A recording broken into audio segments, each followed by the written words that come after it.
today. This is going to be part 2 on that Scag Tiger Cat 2 that we're trying to put a head on and fix it up, get it running again. Interested? Stay tuned. We'll get right into it. And everybody have a great Memorial Day weekend.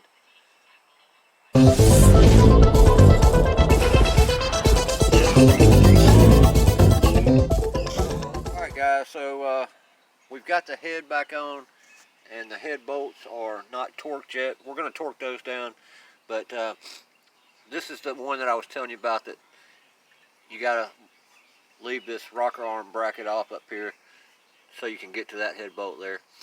So there's just 5 of them. 1, 2, 3, 4, and there's one hidden down here. 5. And we snaked the intake gasket back through there. What I did, and these are pretty good, these Kawasaki's, you can have enough space, but they've got that clip where the new head gasket sticks out, and the intake, I don't know if you can see this, but the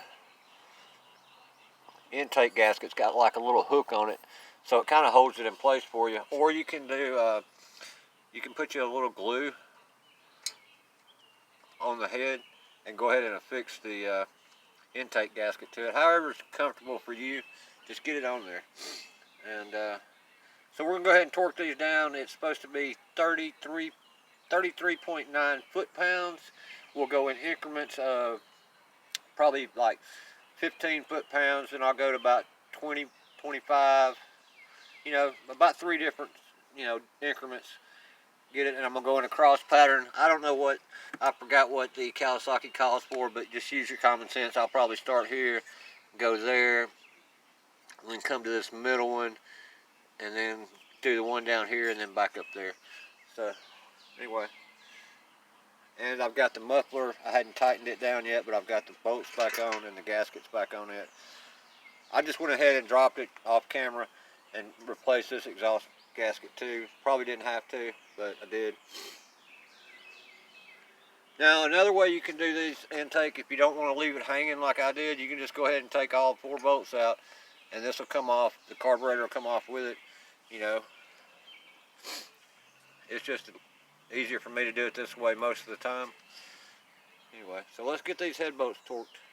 Alright, I've already tightened them down with my socket, you know, snug tight, so that's probably about 10 foot-pounds already. So we're going to go ahead and go to 20. And like I said, I'll start right here.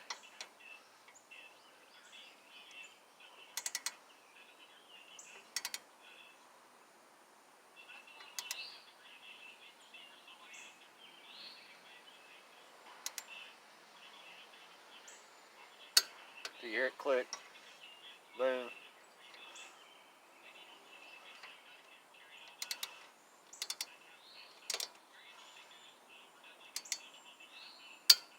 Boom. That one's a little loose. I know this is boring, but some people like to watch this stuff. Then I'll come down here and get this one.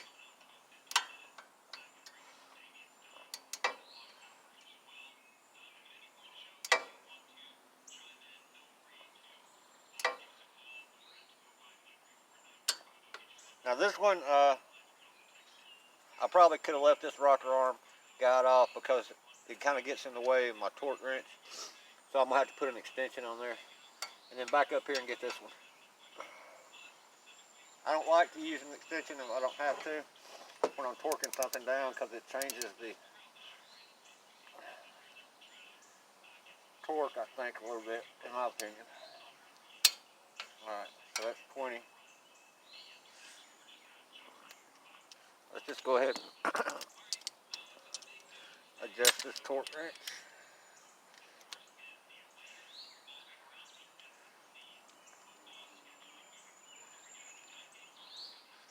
We'll go on up to 20. It's 25. Let's go ahead and go to 30. Right there. That's 30. Same pattern.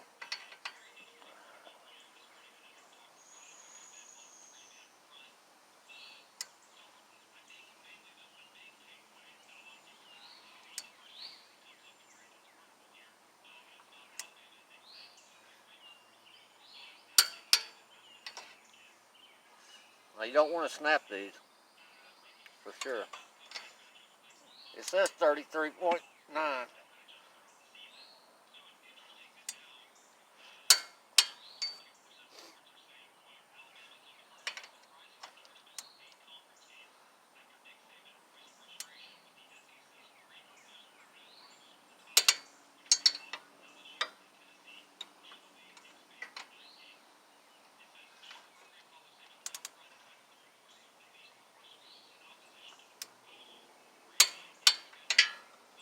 Alright. There you go. Now I'm going to do the other 4 foot-pounds to get it to 34, and we'll come back. The head torque down. Always when you're using your torque wrench, go ahead and loosen it back up and wind it down so that spring's not under tension. Good tip.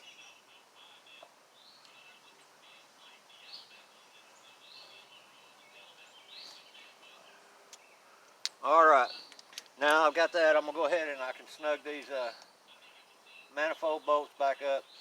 And we're going to get the rocker arm holder guide on here. And I can't go any further. Well, I can. I'm going to go ahead and do some other things, but we're waiting on the push rod still. So once they come in, then we'll go a little further. Almost forgot. Remember when we first started this, I said the choke was sticking. So we're going to have to take this air cover holder off here and take this shaft out and see if we can't clean it up and get it moving a little freer. So to do that, we're just going to have to take, these are 10 millimeters.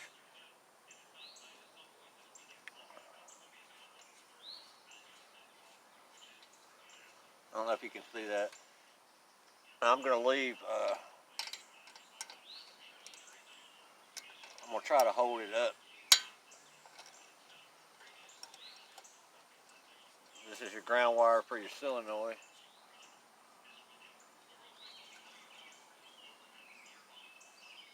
I'm going to try to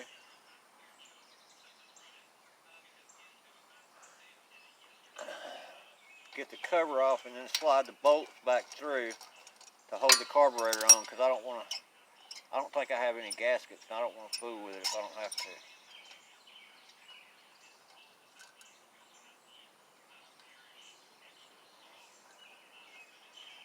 Well, maybe I won't have to because these are studs all the way through. It'll stay on there. Okay. Oh, you got to get this hose off. So let me do that and get that off. There's 2 Phillips head screws here to get this plate, choke plate off. Remember which way it goes.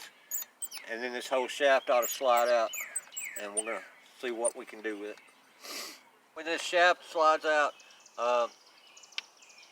there's 2 bushings. There's this plastic bushing on this end and there's one on the other end that fits in here. I suspect what the problem is right in here. This is gummed up and greasy and dirty, so I'm gonna get me some like maybe I'll start with some paper towels and some acetone or something, or a little brush. I think there's a rubber bushing in there too, another rubber thing in there, but we're gonna try to clean that up and see if we can't get it to move real free, and clean up this plastic, these plastics a little bit, and just see what we can do with it. Sometimes you have to buy new stuff, but... Alright guys, so we got it working now. A lot easier. I just had to clean up that. This is not like the single barrel carburetors have that plastic choke shaft that you can just sometimes sand them down to get them loose. This is metal, and this plastic, these plastic, I don't know what you call them, bushings or whatever. Anyway, I just cleaned that up real good inside, and now it's moving free. So, we're good. And the head's coming along. Alright guys, while we're waiting, I'm going to go ahead and change the oil. I know the engine's not warm, but I'm afraid that overfilling had some gas in it anyway, and it's easier to get to this oil filter while all these shields and everything's off of it. And this has got one of those caps on there. This is a little better design than the Briggs design, and I think you just take and turn this. You turn this and that's it.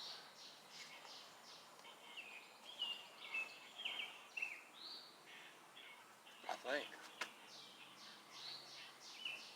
don't know. We'll see. Nothing coming out. There we go. We'll go ahead and crack the dipstick. That oil is black. I'm not going to make you watch all the oil drain out, but I thought I'd show you this. So it's just one cap that comes off, and you just twist this out, and boom. But it's black, black, black, black. So anyway, all right. Waiting on the push rod still and some oil. I've got the K-Tech oil I'll show you, and we'll take that filter off once all this oil's out. So I'm gonna go drink me a beer, and while we're waiting. So we were gonna change the oil, but the kit that got sent to me, because I don't keep this Kawasaki K-Tech in stock, but I guess I'm gonna have to go get some now. But they were supposed to send me 2 quarts and 1 filter. They sent me 2 filters and 1 quart. And so we're going to hold off on the oil change. I'm still waiting on the push rods tomorrow anyway. So I'll go to the dealer tomorrow, and or I'll go to somewhere before 12 tomorrow and get me another quart of oil. And I guess I'll just have a spare filter. And I think the filters cost more than the quart of oil anyway, so that'll work. Anyway, so I'm just going to make this a part 2, and we'll move on to part 3 when the push rods come in tomorrow, and get it done. So this is kind of more of a video for my customer anyway, just let him know what's going on. And plus I'm going to try out some new stuff in my descriptions and stuff that my buddy T-Bone's been trying to tell me about. He's trying to teach me how to do better descriptions and titles in my videos. Appreciate you, T-Bone. Thought I'd just shout you out real quick while we're doing it. But alright, so that's going to do it. So please like and subscribe to my channel. We'll catch you on the next one. Jungle Bob out.